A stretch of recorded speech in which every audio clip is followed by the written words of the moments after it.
Good morning, everyone. Hope you're well. Hope you're doing right. Guys, I just wanted to sit down and have a conversation with you guys. Here's the thing.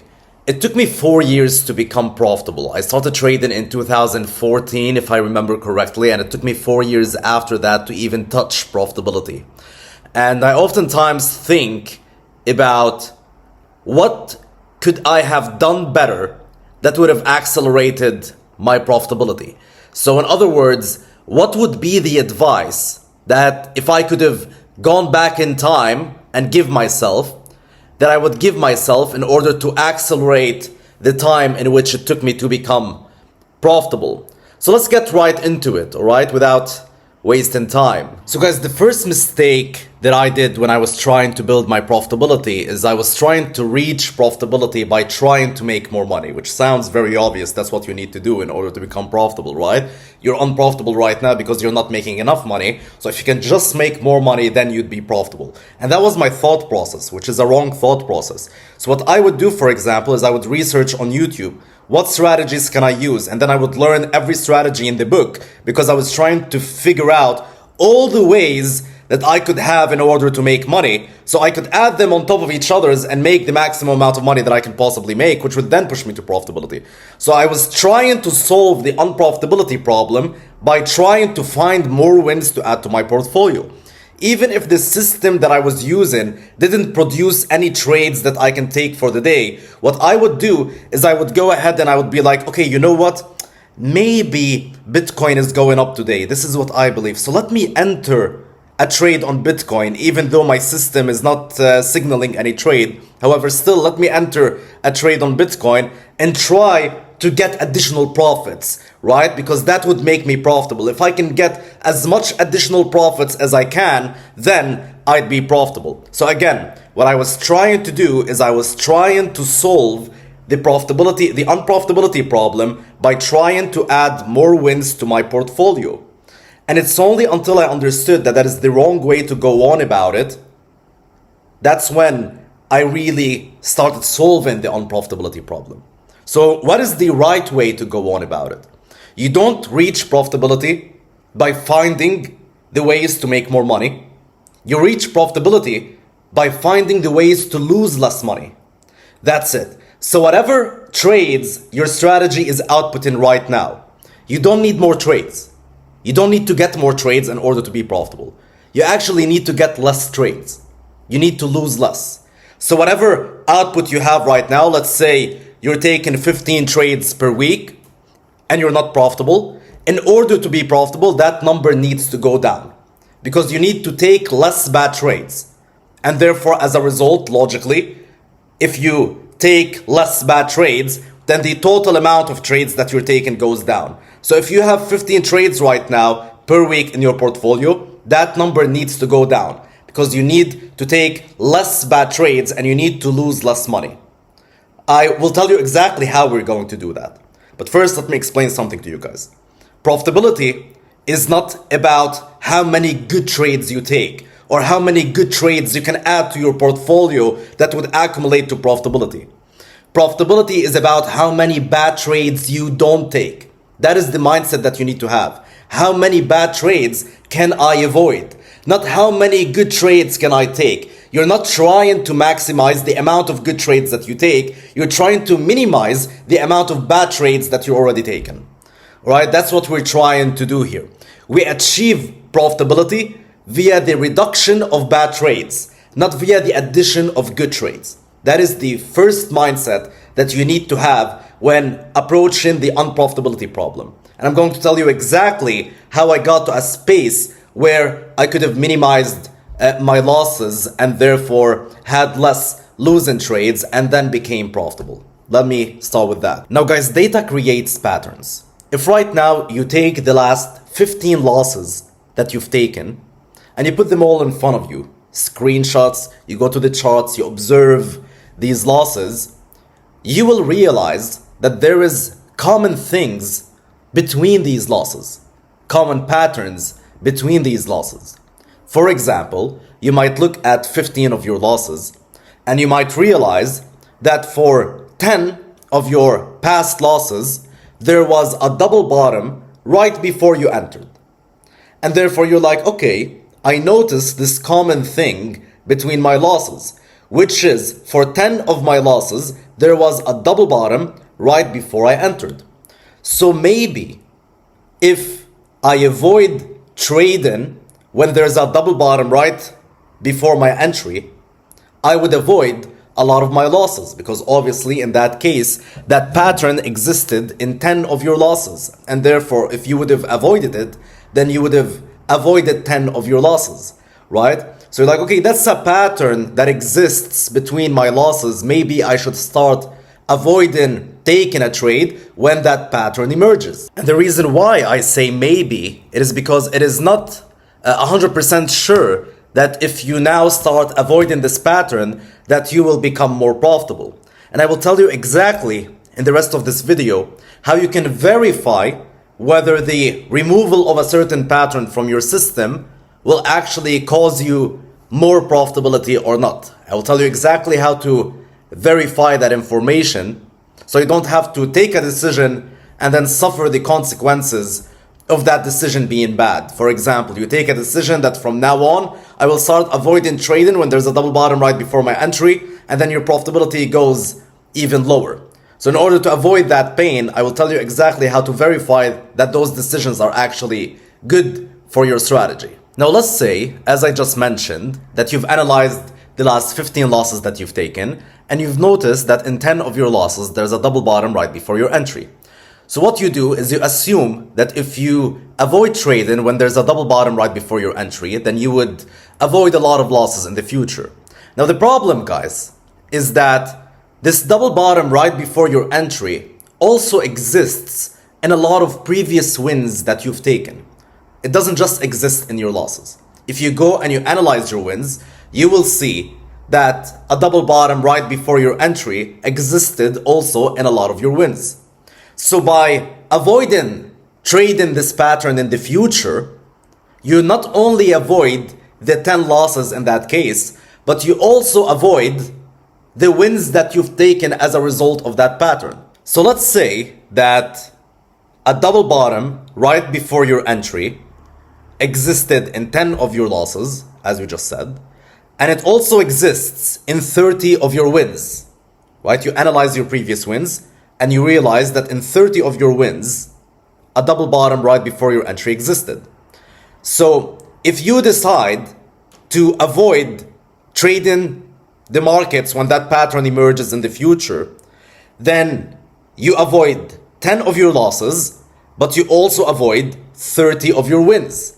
So basically, you're sacrificing 30 of your wins to save or to avoid 10 of your losses. Is that a good deal?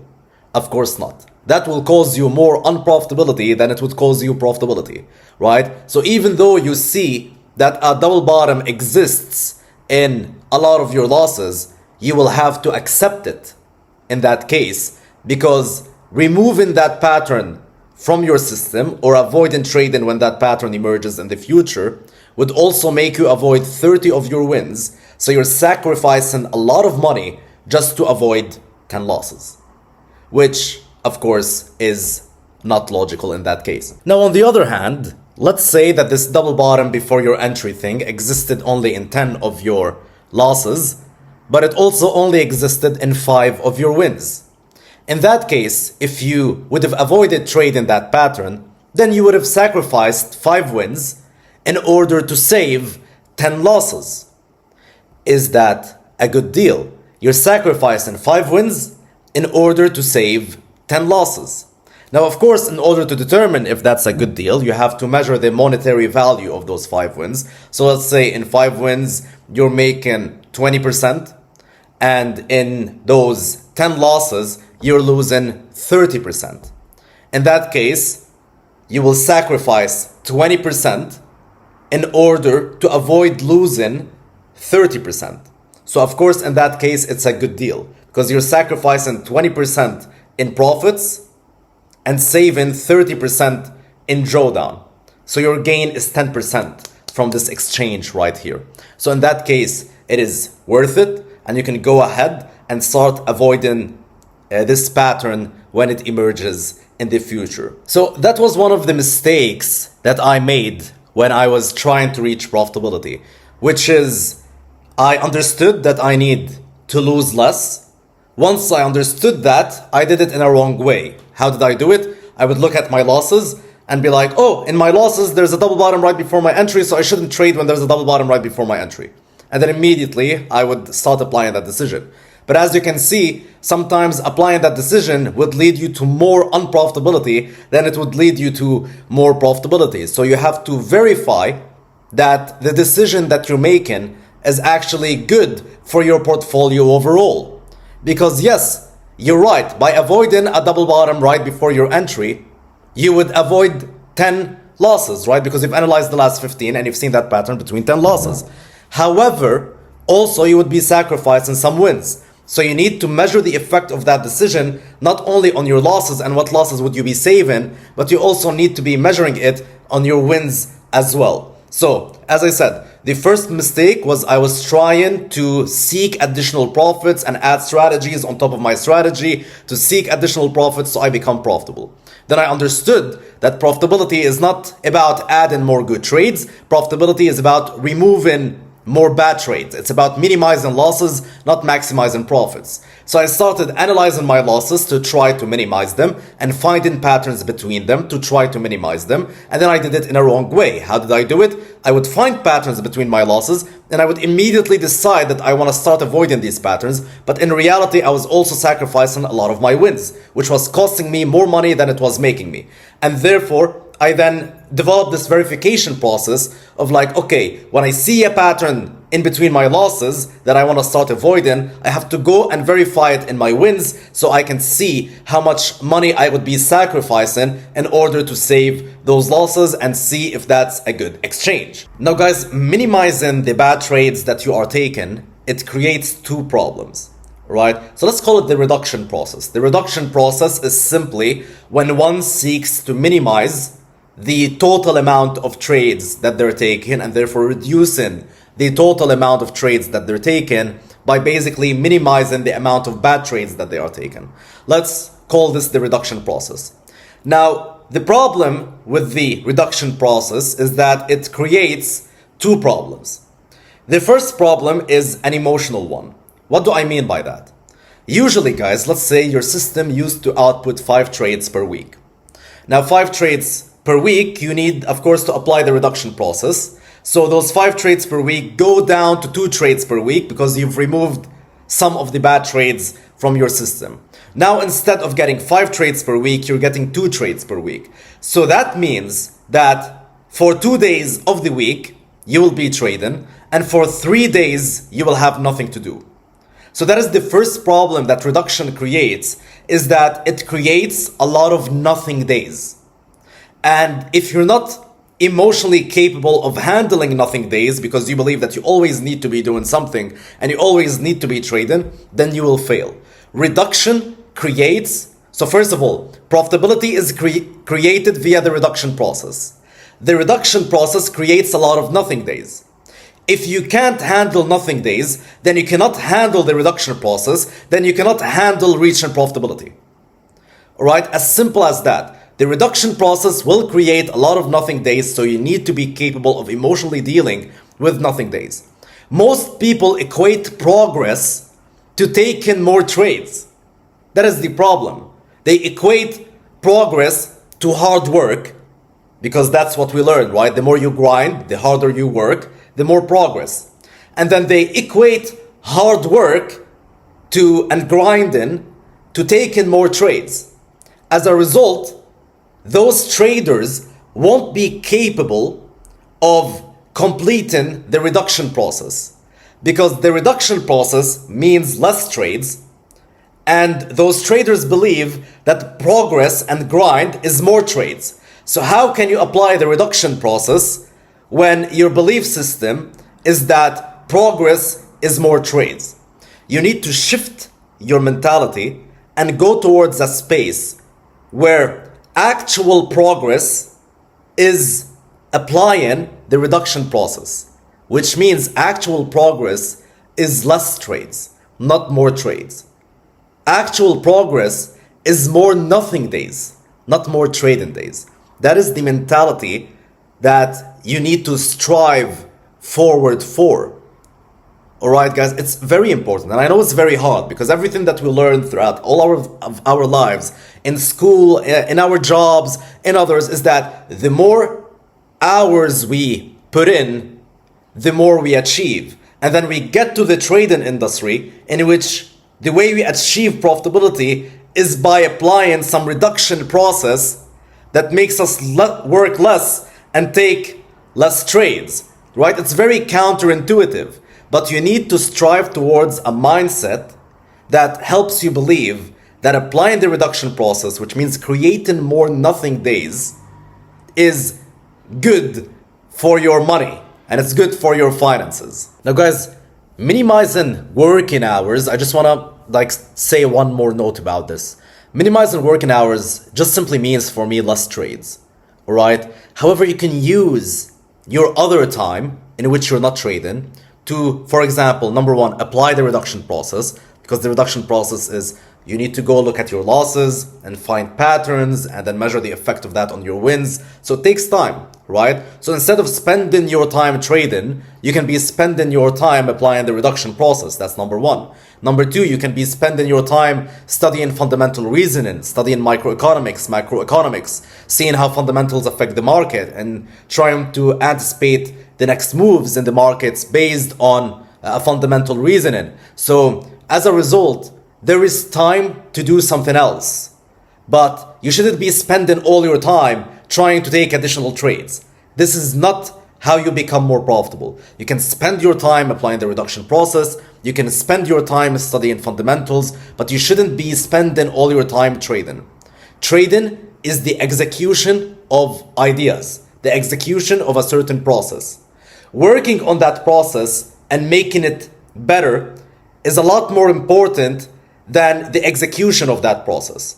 Because if you had a bad process and you're spending all your time executing a bad process, you will never be profitable, right? However, if you spent your time working on that process, elevating your intellect by, let's say, reading a lot of fundamentals, studying a lot of macroeconomics, microeconomics, if you spent your time applying the reduction process, then you make that process that you're using to trade, you make it a lot more efficient and a lot more profitable.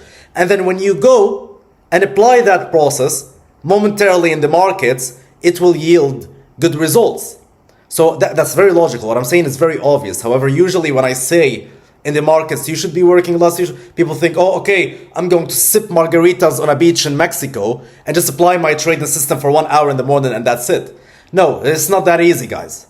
If it were that easy, everyone would be profitable. All right, you need to be spending your time applying the reduction process, spending your time studying fundamentals, spending your time elevating and sharpening that process that you're using. So when you go and apply it in the markets, which is a minimum amount of time, it yields good results. All right, that's very important for me to say so people don't misunderstand me. The second problem that I see happening is that, let's say traders will start with a system that outputs 5 trades per week. And then they will try to find bad trades and eliminate them from the system. But then they will get to a point where they have reduced so much to the point where their system on the instrument that they are trading will output, let's say, 1 trade every 2 weeks. Because they've removed a lot of patterns from their system to the point where the frequency of trades tumbled down tremendously.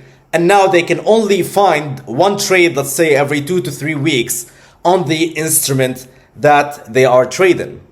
Now that is not the problem, because it's okay, you can have a low frequency strategy. At the end of the day, some of the best traders are traders that apply 1 trade per month or even 1 trade per quarter, where it's a very big trade that runs and all that, and they make a lot of money and that's it. So the frequency is not a problem in of it itself. However, I'll be very honest with you guys, I cannot handle very low frequency. Alright, I am not the trader that can take let's say 2 trades per quarter. I need a frequency where I would be okay with 2 trades per week, let's say. That's what I would be okay with. Now, of course, if I'm applying the reduction process and trying to remove bad trades from my system, eventually I will reduce my trades to less than 2 trades per week, right?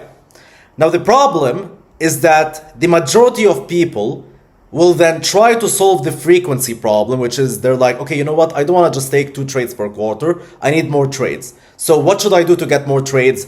What people decide to do is they decide to accept lower quality trades. Right? They're like, yes, this pattern, I removed it from my system. I don't want to trade it. But at the same time, I don't want to just be taking 2 trades per quarter. So what I'm going to do is I'm going to accept this bad pattern and I'm going to continue trading it because I really want to take more than 2 trades per quarter. That's how they try to fix the frequency problem, right? Now, the way that I fixed the frequency problem is by adding more instruments to my portfolio. That's it. Guys, I analyze a huge number of instruments. I analyze like 13 to 20 instruments. Now I have algorithms that help me, so I don't want to give out the wrong ideas here. I have algorithms that help me. That's it basically. I have algorithms that help me and then I do my technical analysis and my fundamental analysis myself. But anyway, I have algorithms that help me, that make my work easier, and therefore that's it for me. But I analyze a huge number of instruments so I can get that frequency of 2 trades per week. Because I've reduced my bad trades a lot to the point where if I only trade one instrument, I will get 1 trade per quarter. And as I told you guys, I would like, and this is a personal choice, I would like to get at least, let's say, 2 trades per week. So what I did is I added more instruments on my portfolio. Now, if every instrument gives me 1 trade per quarter, let's say, that would give me enough trades in a way where I would get 2 trades per week. So you solve the frequency problem not by accepting lower quality trades. That is a mistake that I did. And that is an advice that I would give myself if I went back in time, which is don't solve the frequency problem by adding or by accepting lower quality trades in your portfolio. Solve the frequency problem by adding more instruments to your watch list. Because this way you get to keep the high quality nature of your trades and at the same time get the frequency that you would like to get.